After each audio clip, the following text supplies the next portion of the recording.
Good morning, ducks! Good morning, everybody, and welcome to the Duck Adventure for July the 5th. It's about 10 after 5 right now.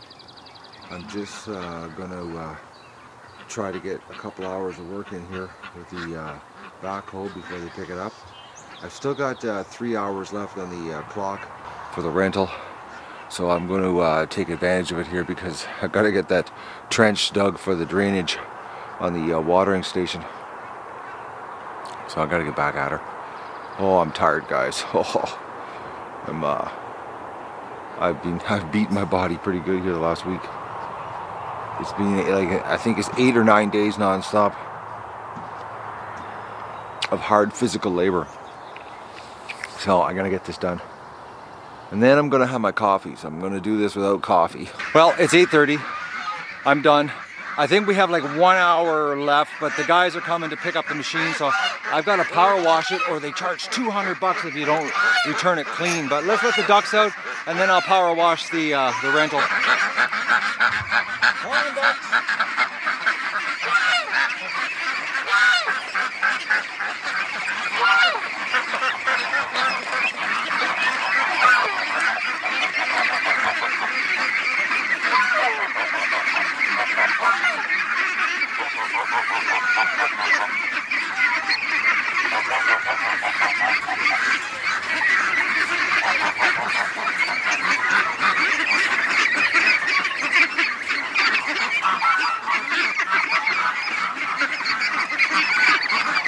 Come on, duckies! Holy mackerel, guys! They ate 100 and, well, let me think here. 165 pounds of feed last night. That's crazy. Something tells me the. Okay, no, Doug, false alarm. I thought the rental guy was here early. What is he barking at? Alright, there's no one at the gate. Okay, guys, I gotta get this power washed because I don't want to pay $200. It's bad enough we had a 3-day rental. I don't even know what the bill's gonna be. I'll add it onto the GoFundMe page so you guys can see what I blew here this weekend. And we're not done. We've still got a lot to do. I got a lot to do. Holy mackerels. Man, I tell you, when you do a 10,000 square foot pen, oh, what a lot of work. Alright. It's exciting though. I'm really excited. Ducks are really excited. Look at them. Just happier than pigs in crap. After I power wash, I've got to clean the barn front to back because I haven't done it since Colin was here, since I split, and the poor little duckies need it bad. Actually, it should have been done last night, but because the rental was here, I had to take care of it. I had to take advantage of this rental. What else? Plus today, after I wash this and clean the barn, guys, I'm gonna take a day off, do a bunch of editing. Well, I guess it's not really a day off, but I gotta get caught up in some editing for you guys. So we got the machine at 5.8 hours, and we're allowed to put 24 hours on for 3 days. So we're just under the wire. I got the drainage trench done and everything, so I gotta get working here, and I'll show you the little duckies in the really dirty barn after I'm done.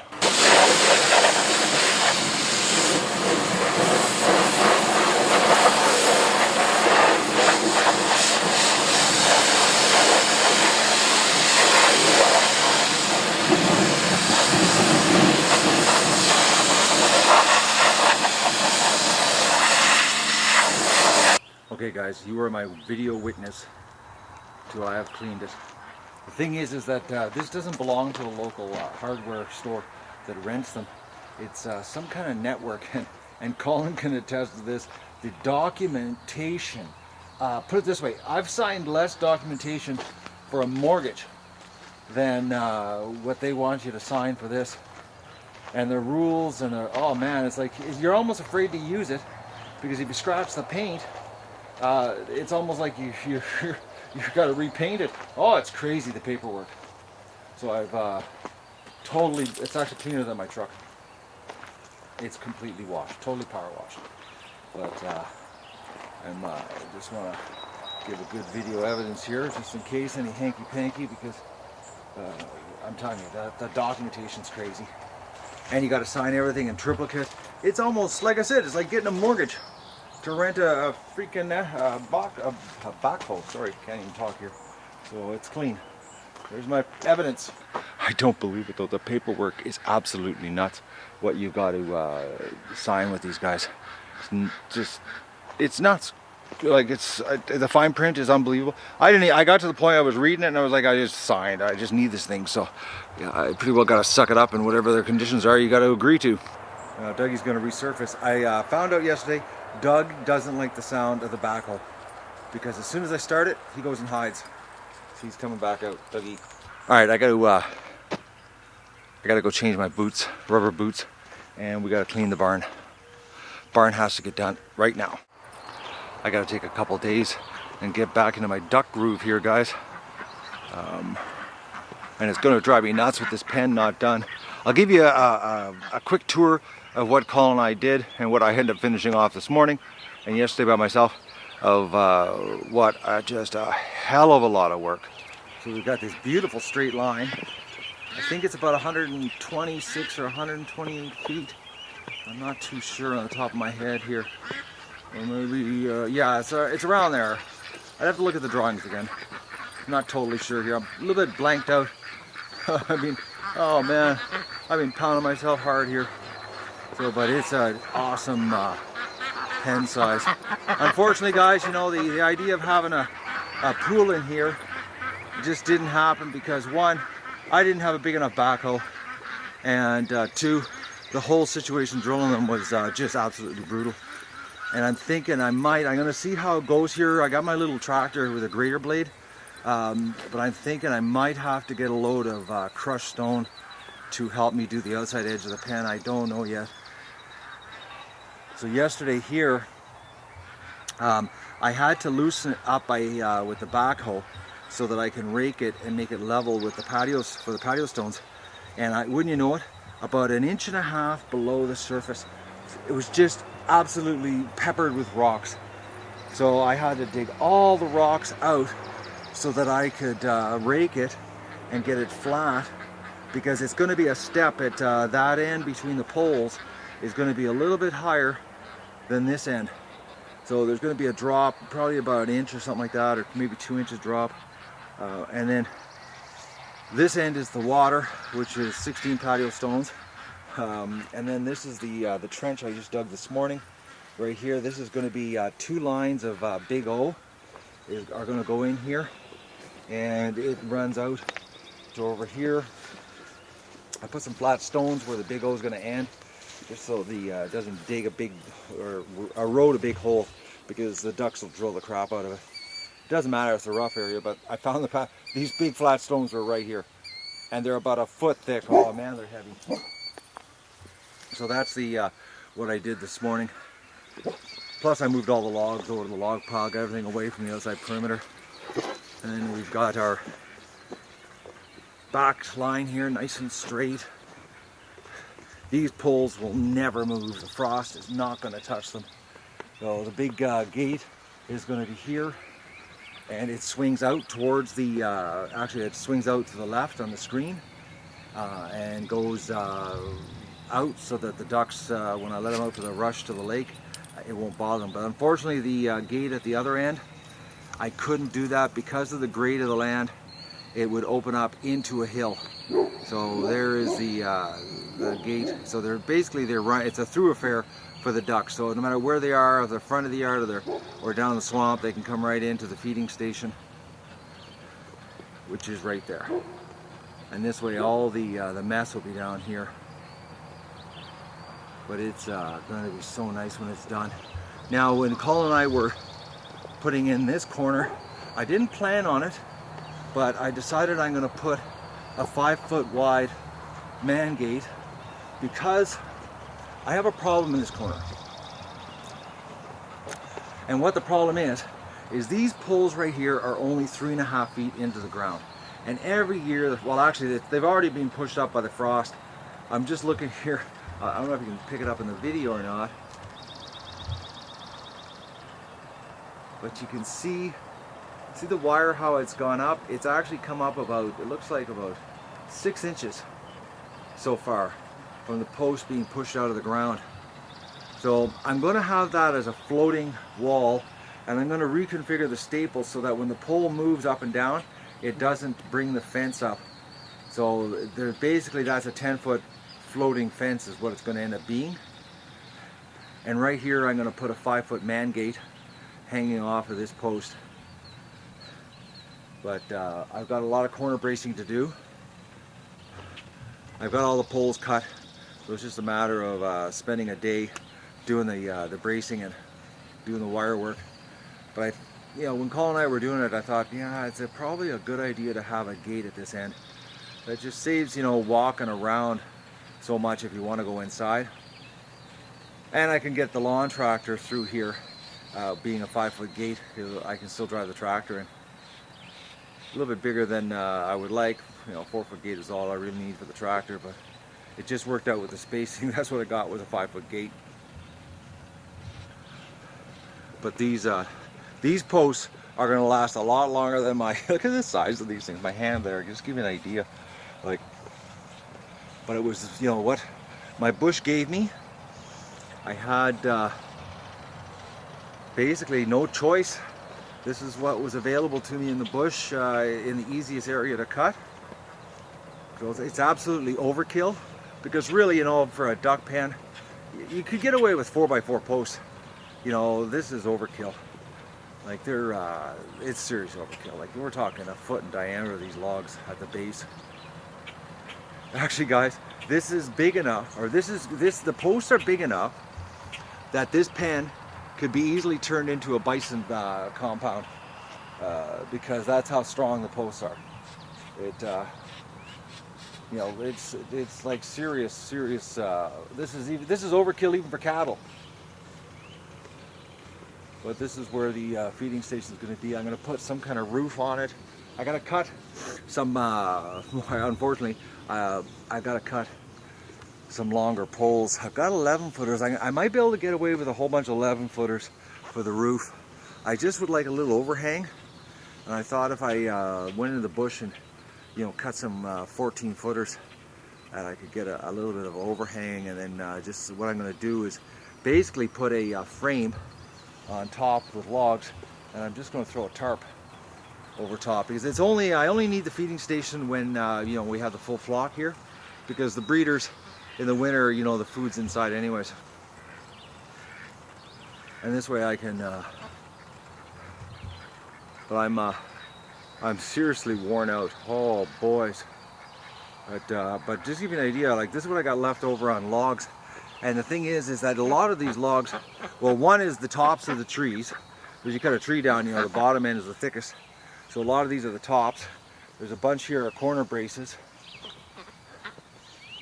And then these are the extra logs. Once again, a lot of them are the tops of the trees. They're thinner.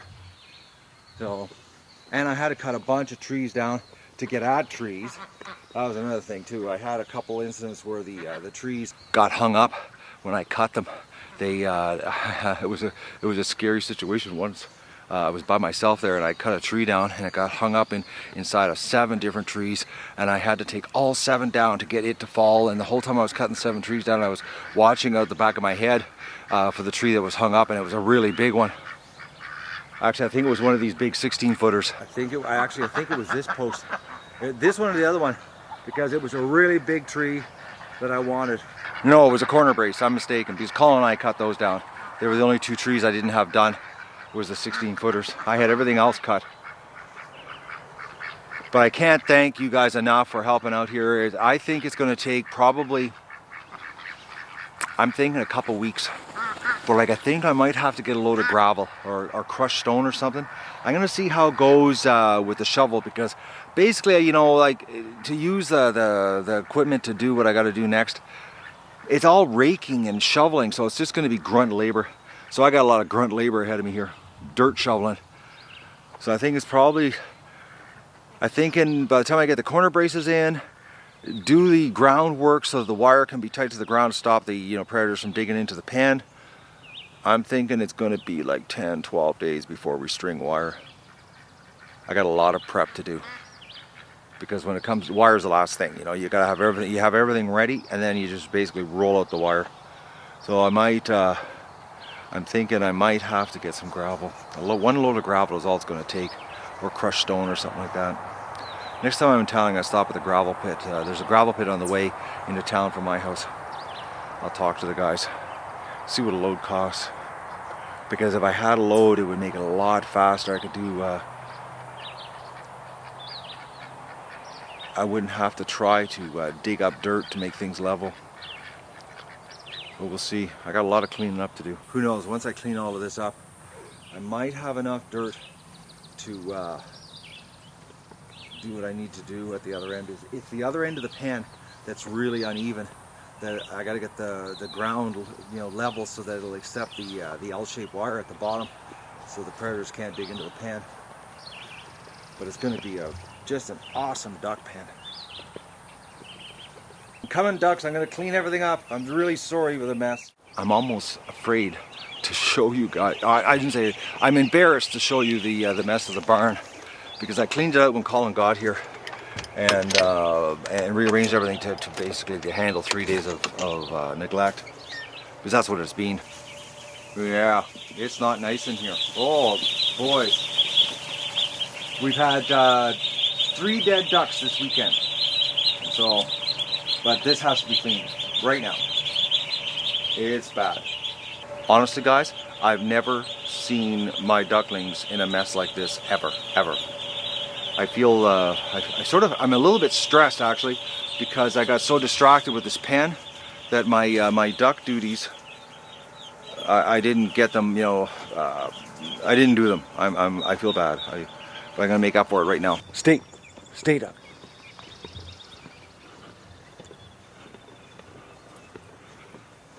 I hope the ducks are still in the same position that I just saw them in. I gotta show you this. It's so funny. They're in the shade. But what's really neat about it, guys, see the shade line from the chimney? It's full of ducks. They're following it around. I'm trying to get a better view here. Look at that. I came around the corner and I saw them, laying here.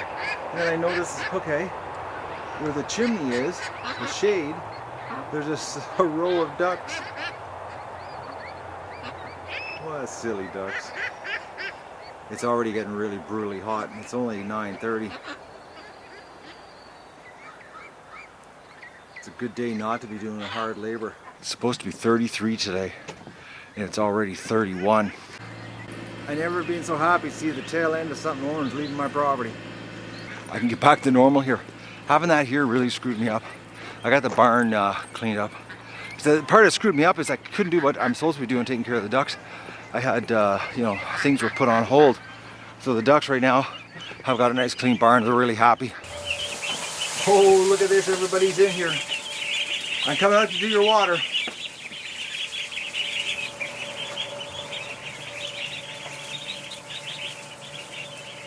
They're just having a blast with the fresh straw. They're so happy in the fresh straw. Hello, ducks! They want to come in and play in the straw. I gotta go out and do their water here. And then I just realized I gotta take the patio stones out of the back of the truck so that I can do a feed run tomorrow. Making sure to close the gate. And I gotta put the patio stones over here where I'm going to use them, and all the posts are in the way, so I've got to move all the posts to get the truck in to empty the back of it. My not do much day has turned out to be a lot. I said to myself, I wasn't going to do much today, and I ended up killing myself. It's about 2:30, and it's like, I don't know, 34, 35 degrees. It's just brutal hot. Actually, I'm the only crazy one out. The ducks, Doug, everybody's just staying low in the shade, except for me. I'm out here working. So I unloaded the truck. I got the patio stones inside the pan. I sorted all the logs so that I could get the cross braces established to where they're going to go, and if I need to cut any more, I don't. Cleaned up all the logs, nothing left on the yard, and that's the the leftover logs, Colin. We skinned much more than we needed, but most of these are the tops of the trees. big bottoms, small tops. So guys, I'm done. I'm absolutely finished, physically done. My hands, the last 2 hours, I think I was grabbing the logs. I got no strength. They're actually hurting. So I'm gonna go have a shower, clean up. I don't know about doing an edit. I think there might not be an episode tonight, honestly. I'm wiped. I'm not gonna lie. It's so hot that even the little ducks in the cool water, I just put new water for them. They don't even want to play in the water. I just gave Doug a shower. He was cooking. Though he's all frisky right now, but these guys are pretty laid back. Just look at that. Enjoying life in the shade. But I just filled the water and they're not interested. And it looks like the horde is coming back from the front. Oh, they're going over for water. They've been sleeping out front and they're underneath the cedar trees.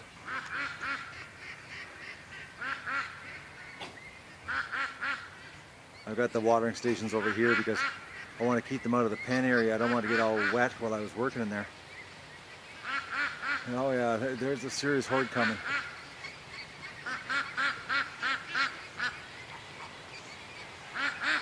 They just woke up because I walked over there and they were all underneath the trees.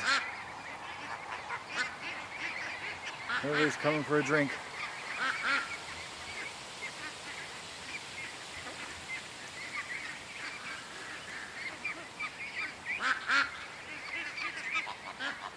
They were up in the cedar trees by my power line. They're all coming over. They're probably going to come and have a snack. Look at the size of the goslings.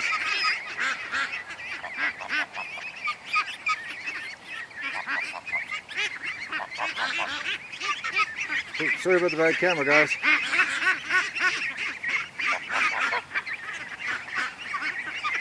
Okay, I don't even think I was on the gosling. Here's the gosling. Okay, they're on a mission here. They might be going to the creek.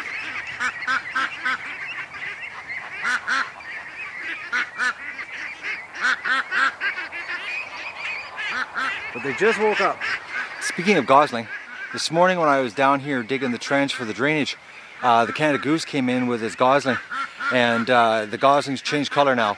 It's Canada Goose color. It's no longer gosling color.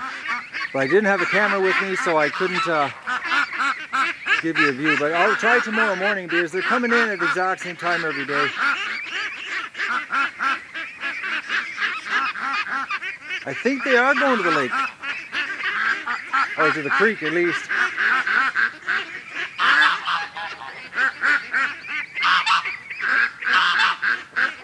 Not everybody though. So I guess since he's just had a cold shower, he thinks that it's a good idea to bake himself laying in the sun again. That dog. I'm gonna go have a cold shower though. And don't forget to like the video and share it with your friends and enjoy the show.